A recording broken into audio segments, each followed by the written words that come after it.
Hello, everybody. Can you hear me okay? Somebody had mentioned they were having a hard time hearing me last time, and so I thought, well, I better check and see. Great. Hi, Clyde. How you doing? Okay. Um, all right, we're on time. Hi, Matthias. How's it going? Alex, how are you? Okay. Adam, hello. Oh, how are things in the UK? I, the reason I'm laughing is that they politics. My God, I tell you, I think a bunch of watch collectors could do a better job than our politicians on all continents. Good luck, though, Adam. Oh, okay. Uh, well, uh, One thing I want to talk about while we're getting going, I got this today in the mail. It's called Europa Star. I haven't received one of these before, and it's called Time Business. Hey, Roger. Hey, Abdul. How you doing?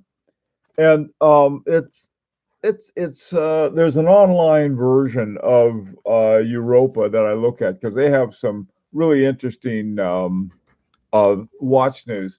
This one, for those of you who are vintage collectors, they have a very interesting section on vintage movements that are the name of the article is what they say, underrated vintage chronograph calibers. So that might be for those of you who are into vintage.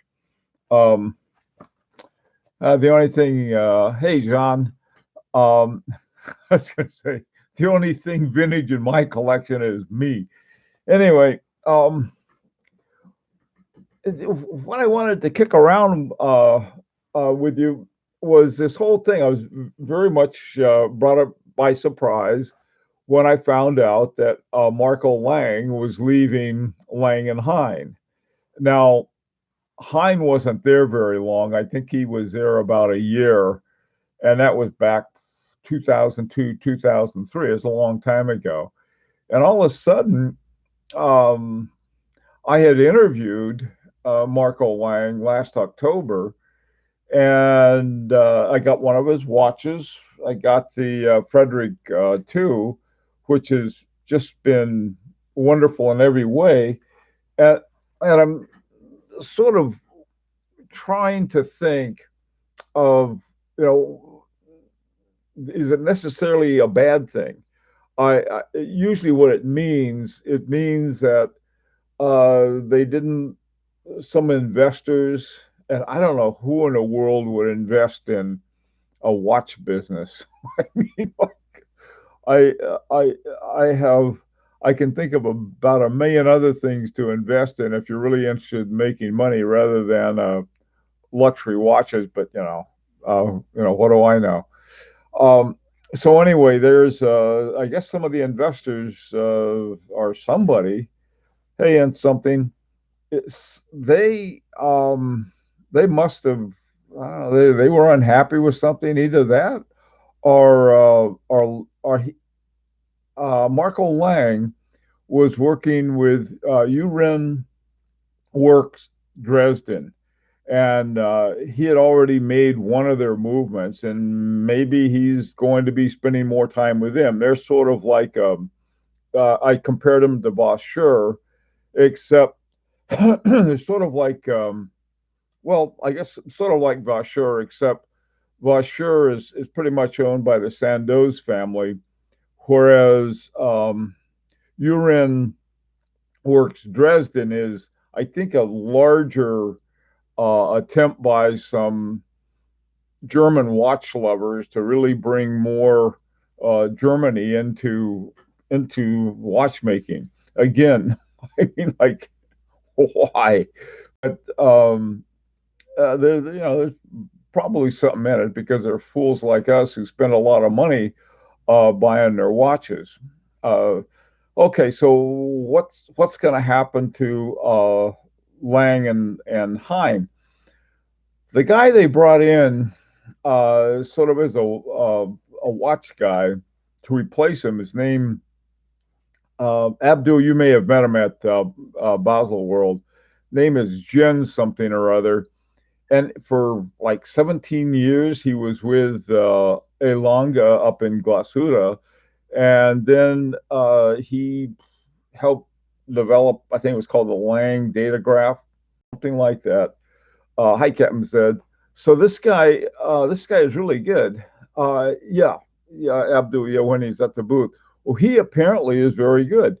Then he was with Moritz Grossman for a while, and he developed the Bennu for them. And when I talk about the Bennu or the data graph, I'm assuming they're talking about the movement that was developed for it. And Moritz Grossman and Elonga are different and similar. They're different in that obviously they have different histories to them. And Christine Hutter is running Grossman. Okay, so you have these people up there. Now, the reason I mentioned Moritz Grossman, Moritz Grossman has been dead for I don't know how many years. And Christine Hutter, hi, Andy. Christine Hutter she's not related at all to anybody in that family. She just wanted to use a name because it was a respected German watchmaker name. So she got that, and she's been moving the business along. I don't know how well they're doing. I know the people who've got her watches are Moritz Grossman's watches. They're really excellent watches, so that's a good thing. Um, oh, let's see. Trying to think of the guy's name. Who was the guy who had he still has a bespoke brand, Speak Marin. His when he left, the how different things were, I really don't know. Because it's simply one brand that I heard nothing but good things about it, but whether or not it still is anybody's guess. Um, there's in other businesses there are a lot of similarities, and in my old business was software and software, really the brilliant software developers who always came up with these new ideas. They were out the door as soon as the money came in, because they had the product, they developed the product and so forth. Hey, Dr. A and B. And but they really didn't know anything about running business. Oh man, I keep there's so many different ones that this has happened to. Now, some of them have done quite well. Apple Computer, everyone knows about when Steve Jobs left. He was fired, and then he came back and turned it around, and it became what it is today. I mean, it's like probably one of the richest companies in the world now. So, but I don't know. I just was sort of interested in getting your opinion. What do you think is going to happen? Do you think the quality of their watches are going to be maintained? Jen said, and this to me sounds like a great idea. Uh, the thing about the Georg watch, that's the rectangular one, you can turn that thing over, and the way the gears and the little bridges are all lined up, boy, you can see the whole thing working. And they were called rounded bridges, and I think they're called that because they have a little screw at one end, and then they go out in a bridge, and the bridge holds down or sort of as a pivot point for the gears and the other different ones. High flipping. So that sounds like, wow. Wouldn't that be cool if and the other watches, they also had this thing that Marco Lang developed, and the one of the I don't know, one of the last or one of the more recent. This is in caliber 6. That's in the Frederick one I have, and the Frederick 2 and the Frederick 3. They have the trigonal bridge, and the trigonal bridge is this relatively narrow bridge, and everything is on it. I mean, the whole gear train runs right down it, and it's very easy to see. And it's even easier to see in the back of the Georg. And if they put those in all the watches, that would be very cool. Okay, I feel like they have enough movements right now, LMH, to be producing high quality watch variations for a while. Okay, yes, that's true. You know, one of the things they've got, I don't know how many total. I know they have, they go up to caliber 8, but I think they skipped one at some point. So they got 7 or 8 movements, something like that. And so, and that's something I think you got a very good point. The thing that's funny about it is that you have these great big watch companies that are claiming, oh, it cost us millions of dollars to develop a new movement. And so we got to use ETA or Solita movements. And so, you know, you see some guy like this, or that guy in, we were talking about before, that Chinese guy. He's in his 60s or something, been working in a Chinese watch factory. he whips out 4 movements like, you know, I don't know. I did it on my lunch break. And some of these other companies, I don't know. PSK 31, uh, you're late. And we've been talking about you. Sorry. It's okay, really. We're pretty informal. Okay. So what else? Whatever happened? Oh, let me see. Somebody Jerome. I think he was another guy left, and now they renamed his company JR. Um, they have 8 right now, 8 movements. Okay, yeah. I mean, here you got this little company. You got 8 different movements. This is amazing. They could be changing small things as well, as long as they don't fall into the trap of bigger companies where they try to go for very complex stuff. They got complex stuff already. They have they have a Remontois de Galate. They have a Tourbillon, which I'm not in enamored to. Um, they have a Rattrapant, you know, chronograph. They got the usual suspects. I don't know if they have they probably have a perpetual calendar in there somewhere too. I mean, you know, it's like I don't think they're doing complexity, and that's something for the sake of complexity's sake. Or are they going to do that? Let me see. Okay, you know, like everyone feels like they need a perpetual tourbillon minute repeater. Yeah, you know, FP Jorn got rid of his minute repeater, I believe. I think so. It's called a Sonore or something like that. You know, something else. Speaking of things that they got rid of, Patek Philippe canceled their gondolas. The gondolas are the ones I like, and they don't have them except I think they have a few left in the women's line that they had. But the ones that I like, they canceled. On the other hand, another one that I like, the regulator, they brought back again at this year's Basel World, whatever. They brought back the regulator. Yeah, it's sort of like one of those things. Go figure. Now, what did they get rid of it for? What did they bring it back for? But apparently, some of the watches, like the gondola, weren't very popular, and so you know, I'm hoping that'll be good for us. There might be some really good deals for Patek Philippe gondolas. Okay, it said he will bring this Sonore back. Okay, they want to spend the next few years on their new Astra. Oh, really? They're going to do an astronomical He said that they get so many orders that they can't handle multiple. Yeah, they do. Super complex watches and maintain quality. FP Jorn is the guy who could do it, I think.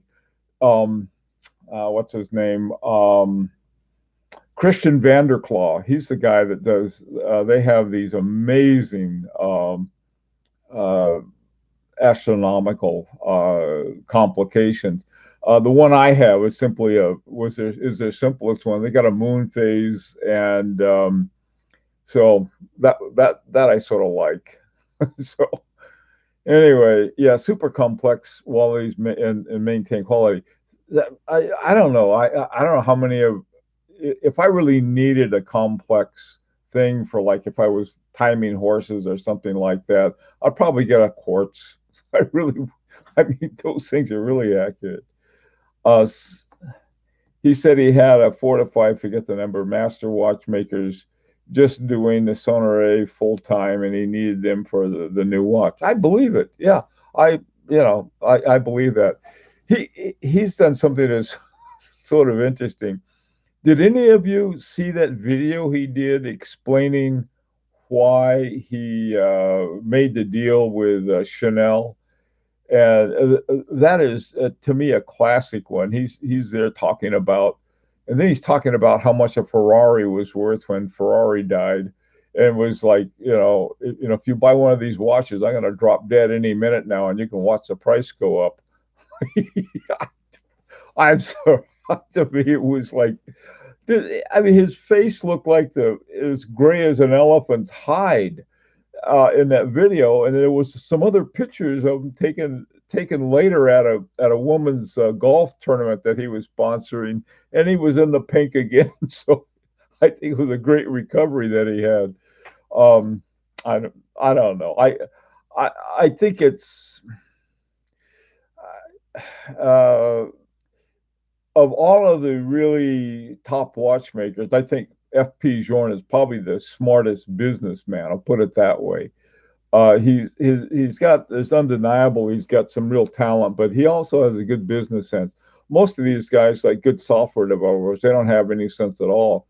Of the two Steves, Steve Wozniak and Steve Jobs, uh, Jobs wasn't the developer. It was Steve Wozniak who I think took the 6502 and was able to cobble a computer together. Anyway, be sure was I don't know. Take a look at that again with your tongue in cheek. I think he's going to be okay. Developed a great aesthetic for his watches. Oh, he did. No, listen, I don't get me wrong. I was wearing my FP Journe resonance today and earlier, and it was, man, that's God, what a watch. This is now.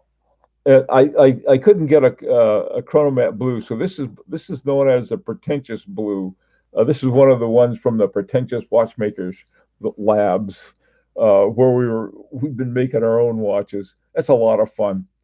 Um, okay, what are some? Let me see. Roger Dubois. He was another guy who had his own watch company, and he left. He was doing the development, and they took over, and I guess they were using the designs he had, but I think they're also using ETAs in their movements. Uh, Jerome, Jerome, somebody I can't remember his name. He is same thing. Now they have a two-letter initial for his company, but some of the major companies. Beauvais is a good example. Beauvais, there's no relationship at all between Beauvais and the Beauvais company. It's Pascal Raffi. What he did, though, and this is what's important. He really sort of went back and took the quality and the quality of spirit of Beauvais and turned it and really turned it around. He was the kinds of things he did, and then this last year he won the grand prize at the Grand Prix d'Horlogerie de Genève. I mean, this was really. I mean, the watch he had was this incredible watch. On the other hand, the watches I like the 1930, they haven't fared that well. But the Demier version, the Fleurier, the ones with the bow and crown, they're the ones that haven't done that well, and I don't care because I like the watch. But the Demier version of the same watch has done pretty well. So you never know. I mean, it's like the whole business end of it is fascinating.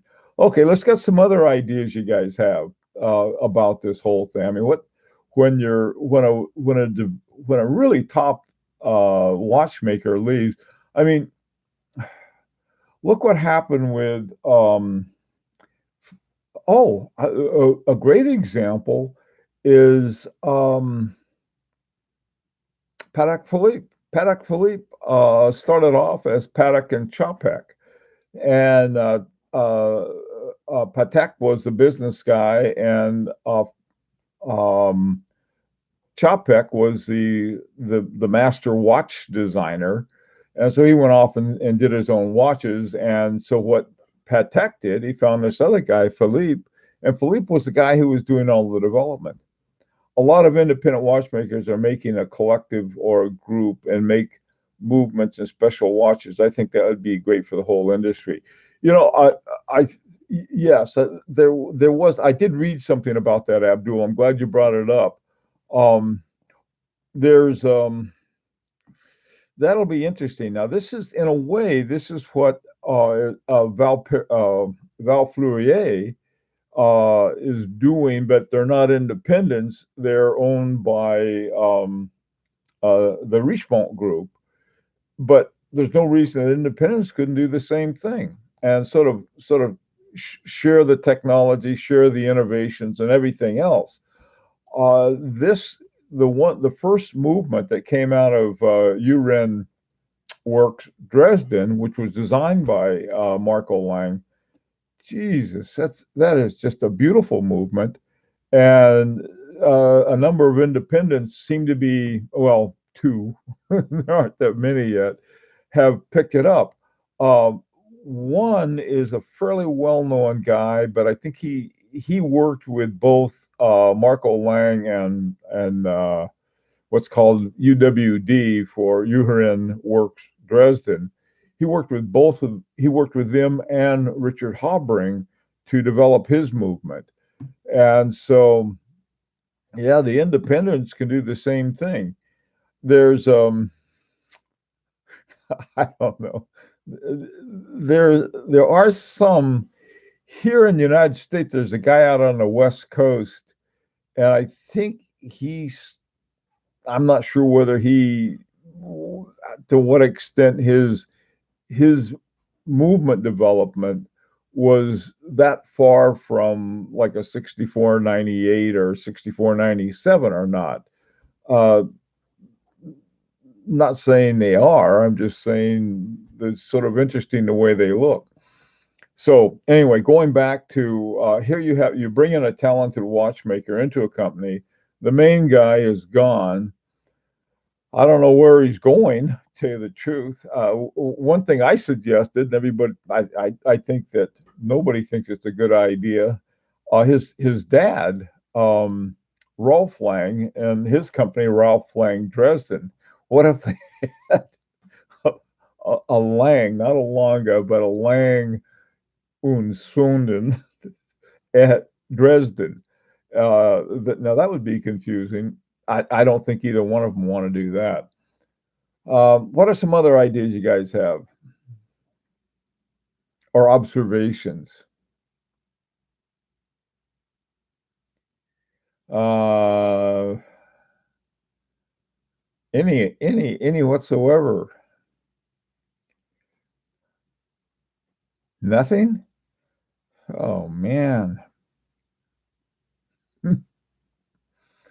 What are some other possibilities? You know, what about this? Here's another possibility. What if some big company like Richemont came in and bought the whole kit and caboodle? Ludovic Ballard had a movement with a retrograde minutes and inverted flying hours. Okay, what happened to him, Abdul, to Ludovic? Is he still making watches? I've heard that name, but I don't know much about him. And I have seen his watches, but I can't recall any right now. Okay, yeah, that's where I heard the name. Upside down watch. Yeah, one of them has one that's not is inside out, which I really like. He's a French guy. I can't remember his name. Um, but yeah, now are these guys sort of like sort of dog paddling, keeping their head above water because they enjoy making these really wild watches, or are they going to have a more general business? I got a feeling that when you look at the number of people that were working at Lang and Son, I mean not Lang and Son, but Lang and Heyne. Oh, hey, Arabia Felix. All of these new brands scary me, same way as Frank Mueller, and we saw what happened to them. So I think it's best to stick to the old players. Parmigiani, once they control the whole watchmaking process, the company will then be in 100 years. Well, Parmigiani is owned by the Sandoz family, who also own the entire vertical structure that makes the watches for Parmigiani and anybody else who wants one. They were from 70K to 500K in independent booths, but selling from 4 to 50 watches per year. Wow, that's not 4 to 50. That's a big difference. I mean, with 50 watches at some of the prices they have, they could probably do pretty well. But four, I don't know. The watches at AHCI. Okay, yeah. Oh man, I gotta go there. By the way, too, I became a friend of AHCI, and it worked out pretty well. I got a ticket reduction, and it worked out, but I couldn't go. So Abdul got it. Hey, Alman, how's it going, man? Um, all right. So, what else do we have? What are some other ideas you guys have? I hit the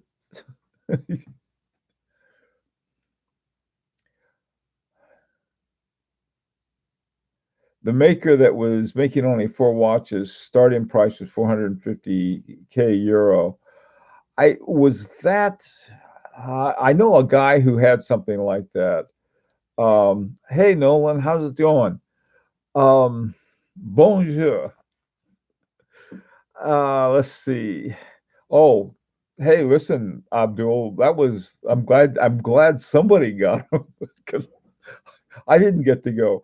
I would really like now. Next year is going to be interesting because both the SIHH and SIHH and Basel World are coming together. Going to have it at the same time.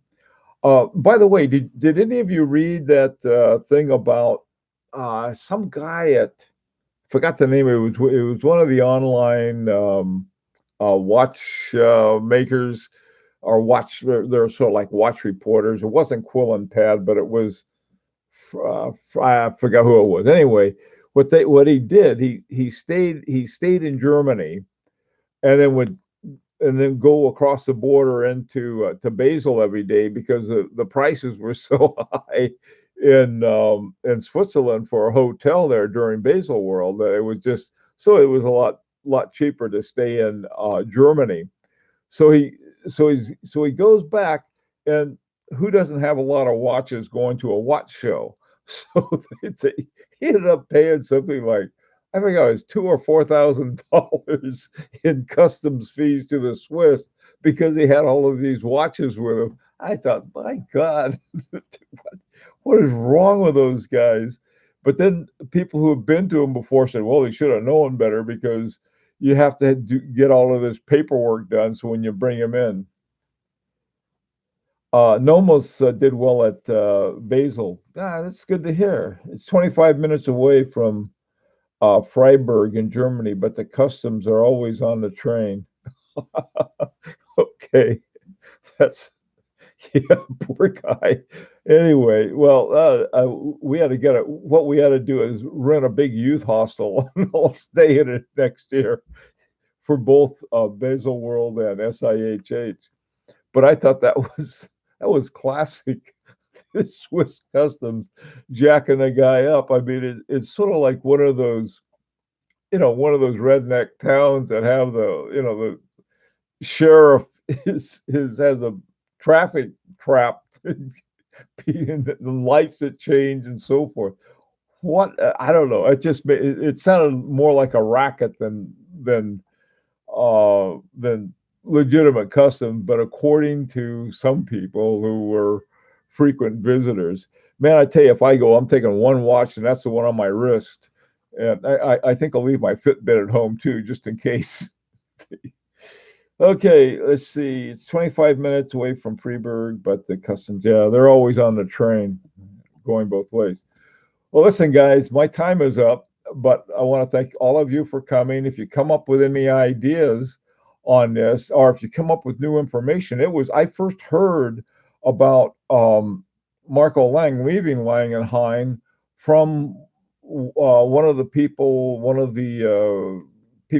in our sort of our discussion community, and I followed it up and found out about it. Yeah, it was. So we'll see what happens. I hope has a happy ending. And tomorrow we're having a review of a very, very interesting watch collection. I hope you guys can come and see that too. Till then, adios. Take care and thanks for coming.